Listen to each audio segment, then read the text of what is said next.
We had covered a number of issues when we were talking about air pollution. We had discussed ozone, the problems we are facing with the ozone and the depletion of ozone. What are the factors which contribute to the depletion of ozone and so on. So now we will simply skim through some air pollutant types, which are the basic cause of major air pollutions. So one class of such air pollution is particulate material. These are solid, small microparticles which are in the air. Unlike other types of air pollutants, they are not actually air, they are actually solid particles, but they're very fine. They are microparticles which are airborne. The simplest example is that when it's very windy, we face a lot of dust. So dust itself is not air. It is solid particles, but they are airborne. So it is very difficult to differentiate or extract dust from the air. So it becomes a part of the air at that point.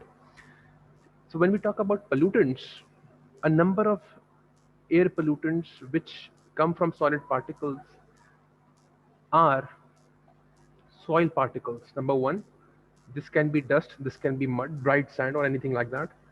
Soot. Soot is when smoke. Soot is when smoke mixes with the air or mixes with uh, snow. It forms black grayish particles. Lead is a metal which can get airborne. We have asbestos. What is asbestos? ये मुझे कोई बच्चा बताएगा भी in the next 5 minutes. Sea salt. If you have been to the sea, you feel that the air there is saltish. You can feel the salt in your nose. You can feel the salt in your mouth. Sulfuric acid droplets.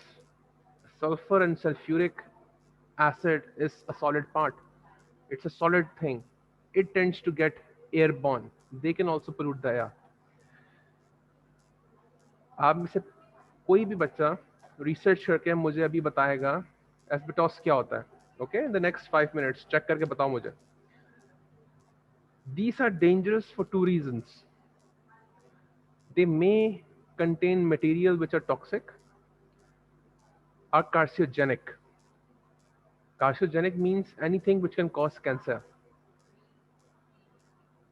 Extremely small particles that can become lodged in the lungs. The problem here is that when we breathe, these pollutants or these particles can go into our lungs and it can stick there. They can cause infections, they can cause cancer, they can cause a lot of other diseases.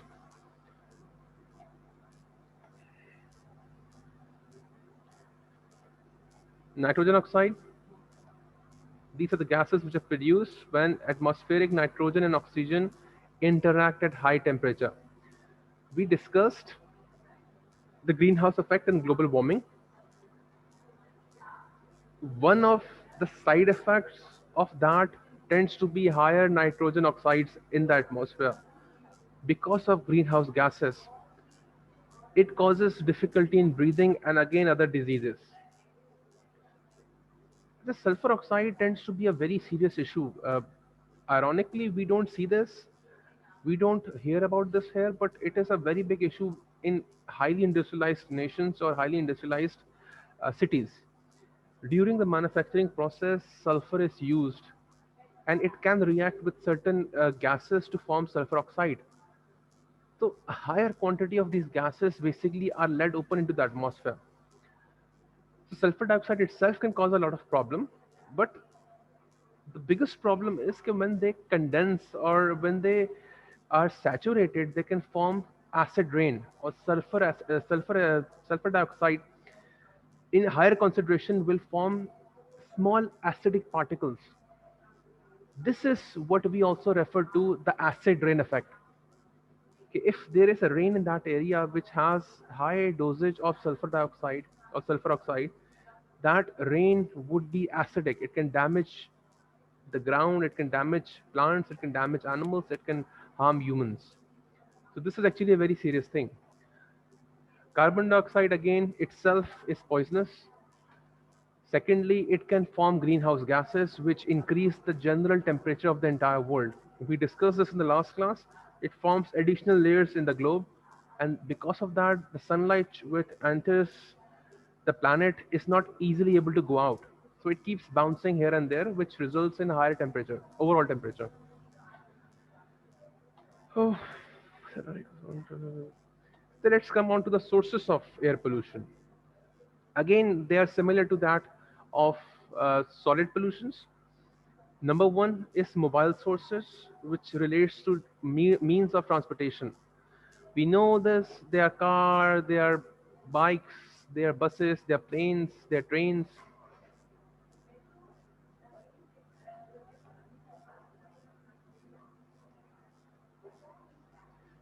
Excellent.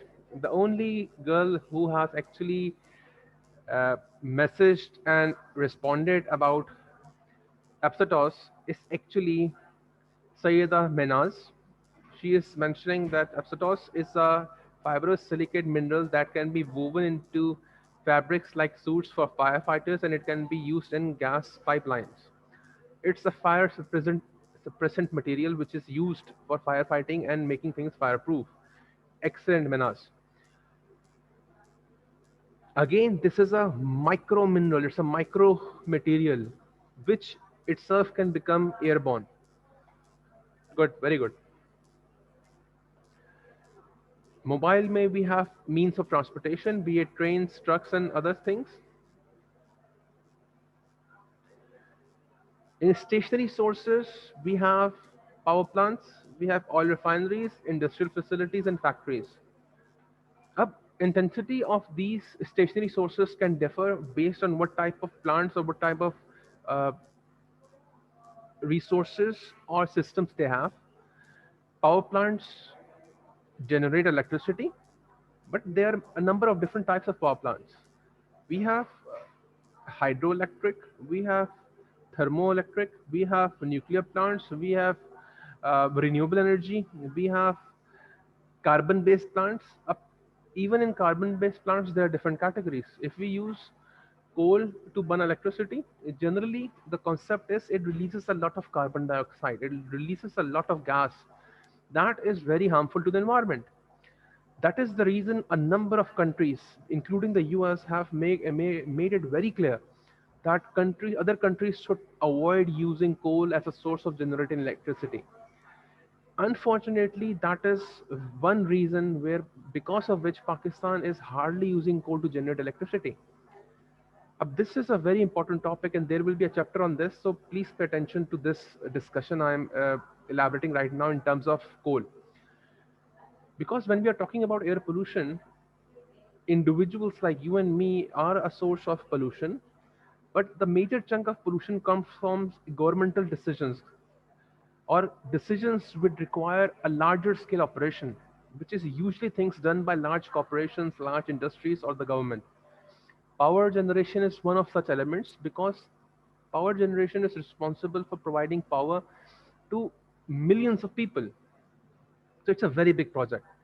So developed countries have made sure that you should not use coal to generate electricity. I personally call it hypocrisy because the United States itself is generating 60% of its electricity using coal. But if they are generating their electricity using coal, then why shouldn't other countries do that? Even China generates most of its electricity using coal. All industrialized nations, with exceptions, use coal as a major source of generating electricity. Why? Because it is the cheapest, it is one of the cheapest at least, source of generating electricity. Pakistan does not do that, which is very, very sad. I might be wrong in my figures. We only generate 6% of our electricity using coal. Again, this source might be very old, so we can double check that. The cleanest form of generating electricity is water. Hydro dams. So when we talk about power plants being a source of pollution, I will not go into a lot of details because it is a very complicated, it is a very detailed topic, and we will have a proper chapter on that. But the only thing I want to say here is that power plants differ in terms of categories. If we are using coal, it generates pollution. but depends on the technology we have. There are some technological innovations which reduces the output of pollution. Then we have renewable energy. We have natural gas as a source of power generation. Natural gas reduces the extent of pollution to a great degree. So power plant itself is not a source of pollution, but the type of fuel which it uses. Similarly, all refineries generate pollution, industrial facilities generate pollution. Industries may, there are some industries which are rich in pollution, like the textile industry. Textile industry generates a lot of pollution. Uh, if you remember, Pakistan was a hub of textile industry. For the last 20 years, we were considered one of the leading manufacturers of textiles in the world. We used to export a lot of textiles. This was not simply because our textiles were very good. It was because our environmental regulations were very limited. So we were one of the very few nations which were actually uh, okay for generating a lot of pollution, because the dyes which is used to color the fabrics are highly toxic. And if you have gone to Faisalabad or certain areas where we have factories which actually make or color textiles, you will see that there is purple or greenish toxic waste openly in the gutters. So these things are very serious. These number one, this liquid or this toxic element can cause cancer. It can cause diseases. Number one. Number two, this is something which can seep underground. When it seeps underground, it can contaminate the drinking water. So these are something very serious, and developed countries and developed nations have very stringent rules and regulations which restrict this. At this point, China is one of the leading manufacturers of textiles, and even they are trying to get out of this. They will be outsourcing this to Bangladesh, India, and us, and factories. Then there are area sources of pollution. In simplest form, cities.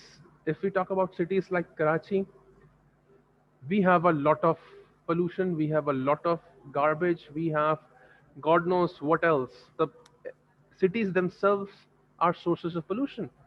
uh, you come from your house and come to the university, and on the way you will see a lot of garbage. You will see taxis, you will see buses, you will see rickshaws. They are all sources of pollutions. You will see people burning things, you will see people burning garbage. So cities themselves, in terms of area, are a form of air pollution. Burning woods.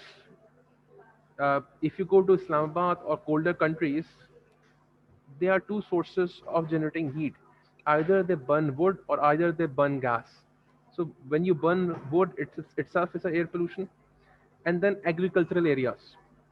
Now, when we talk about agriculture areas, there are two sources of pollution here. Number one are the fertilizers which we use.